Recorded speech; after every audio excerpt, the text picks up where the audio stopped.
नमस्कार, मैं कमलेश कबीर आपका एक बार फिर स्वागत करता हूं इस नए एपिसोड में। आज के इस एपिसोड में हम बात करेंगे मध्य प्रदेश कांग्रेस की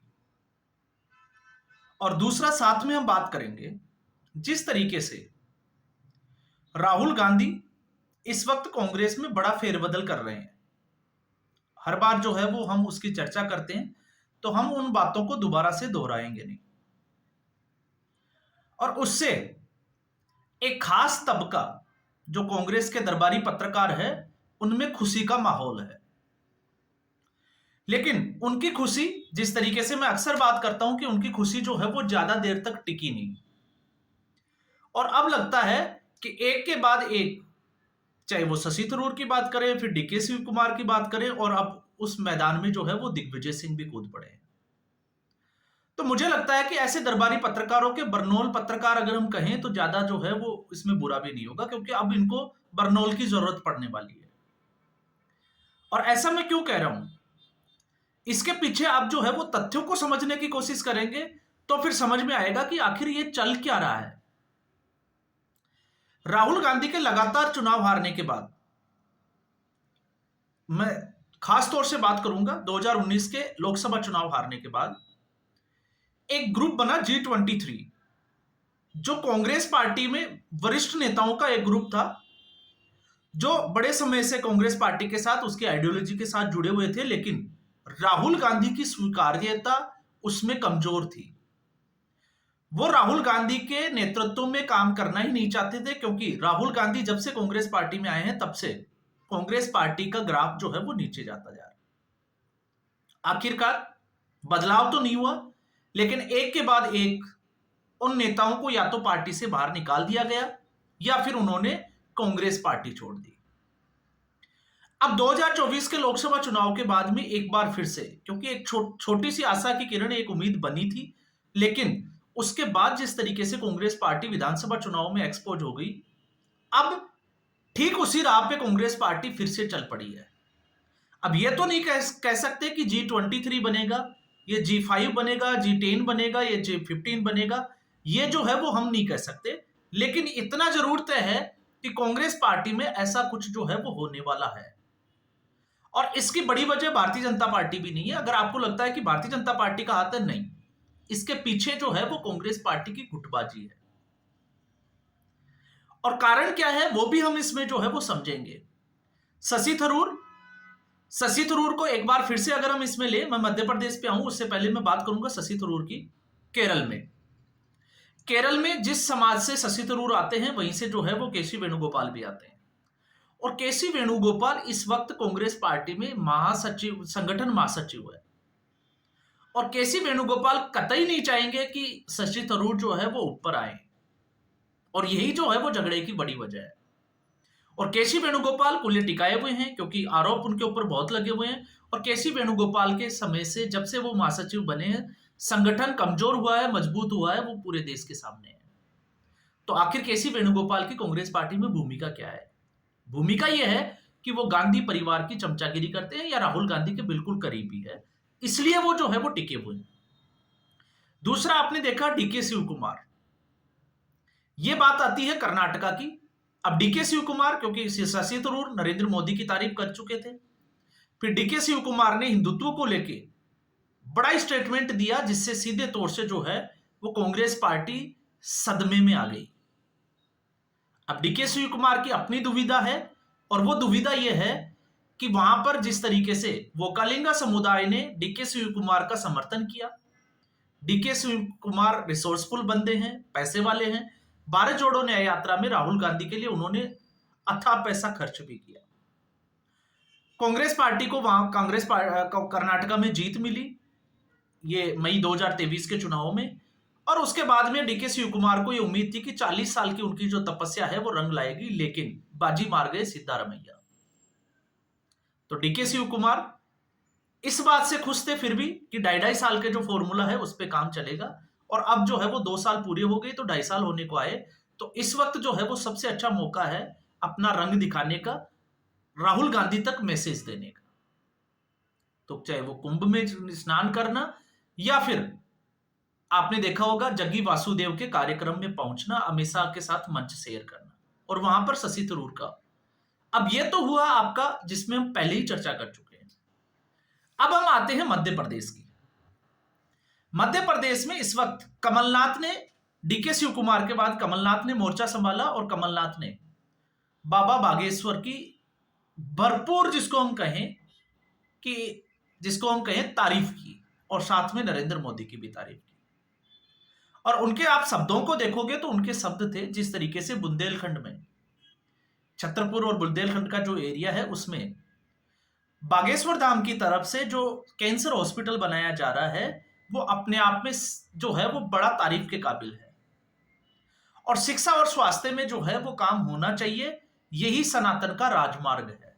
मतलब सनातन धर्म की बात करने लगे और साथ में जो है वो बात ये भी की कि धर्म का उपयोग जो है वो राजनीति में नहीं होना चाहिए, ऐसे ही कामों में होना चाहिए। और कुंभ में स्नान भी किया। अब आपके मन में ये प्रश्न उठ रहा होगा कि अचानक से दिग्विजय सिंह पागल तो नहीं हो गए?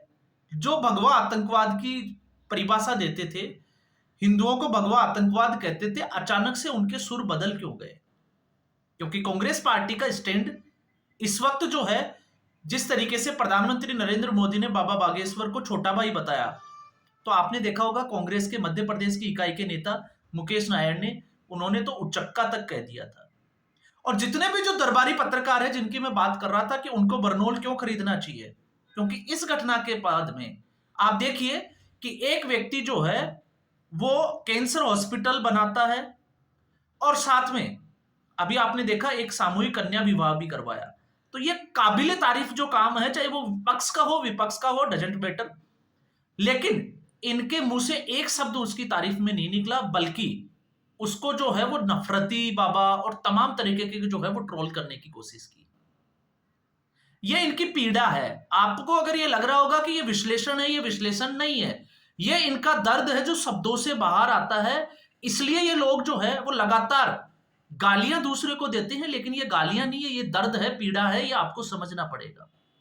और इस पीड़ा में जब दिग्विजय सिंह, क्योंकि इनको लगता है कि कांग्रेस का स्टैंड तो जो है वो बागेश्वर धाम के अगेंस्ट है, अब ऐसी स्थिति में दिग्विजय सिंह का स्टेटमेंट जो है वो इनको बरनौल की याद दिलाएगा। इसलिए मैंने कहा कि अब बरनौल पत्रकारों की जो है वो मुसीबत बढ़ गई है। अब वो दर्द से करा रहे हैं कि अब शब्द बोले तो बोले क्या, क्योंकि कांग्रेस की भाषा बोल रहे हैं और कांग्रेस पार्टी में ही नेता जो है वो अपने स्टैंड के अगेंस्ट जाकर जो है वो कुछ बोल रहे हैं। अब आपके मन में यहां प्रश्न होगा, एक सवाल जरूर खड़ा होगा कि दिग्विजय सिंह जो भगवा आतंकवाद कहते थे, अचानक से सुर बदले क्यों? इसको समझना जरूरी है। ऐसा नहीं है कि इनका भारतीय जनता पार्टी से या प्रधानमंत्री नरेंद्र मोदी से मोह जाग गया है, नहीं।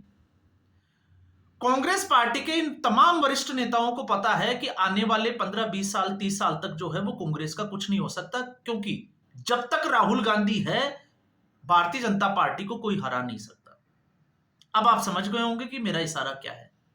अब मेरा इशारा है, जब मध्य प्रदेश का जब हम टॉपिक की बात करते हैं तो आज मध्य प्रदेश की राजनीति को थोड़ा सा समझ लेते हैं। मध्य प्रदेश में जिस तरीके से आप देखा कमलनाथ की सरकार बनी और कमलनाथ की सरकार के बाद में ज्योतिरादित्य सिंधिया पार्टी अपने गुट के नेताओं के साथ, विधायकों के साथ पार्टी छोड़कर चले गए भारतीय जनता पार्टी में। आज वो मंत्री पद पे है। क्यों हुआ? क्योंकि कांग्रेस पार्टी में गुटबाजी थी, कमलनाथ और ज्योतिरादित्य सिंधिया।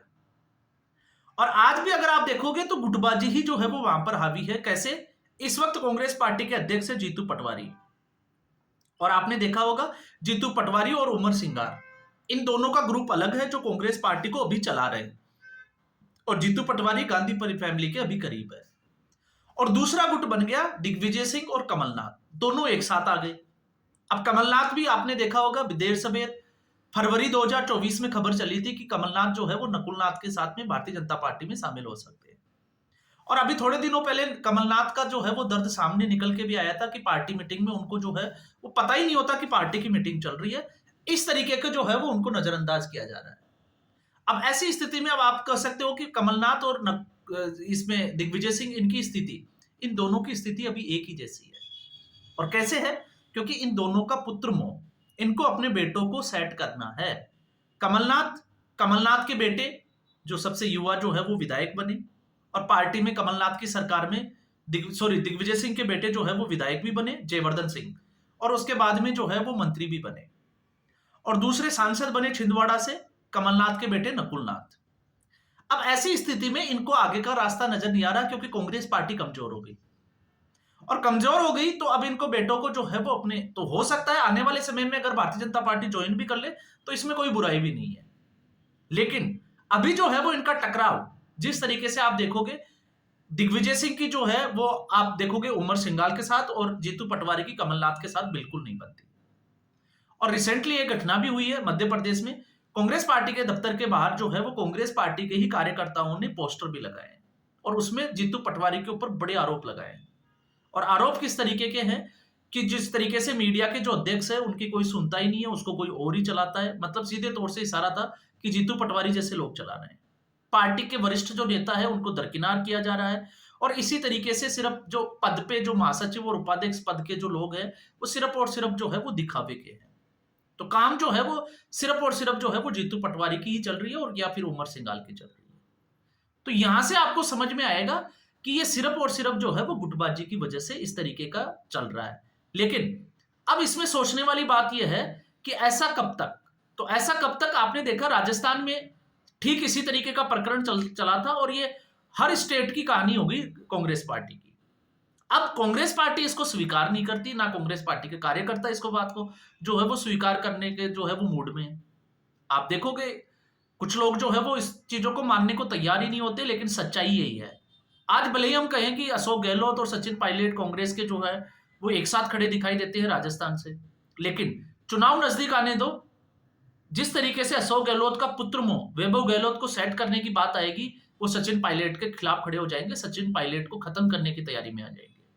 और यही राजनीति जो है वो है, इसे ही राजनीति कहते हैं, और यही इस वक्त कांग्रेस पार्टी में चल रही है। अब आप समझ में आ गया होगा, शशि थरूर, केसी वेणुगोपाल, डीके शिव कुमार, सिद्धारमैया, इसके अलावा कमलनाथ, उमर सिंगाल या जीतू पटवारी और दिग्विजय सिंह का भी इन्हीं के साथ मुकाबला, सचिन पायलट, अशोक गहलोत के बेटे वैभव गहलोत। तो ये कहानी जो है वो कांग्रेस पार्टी की।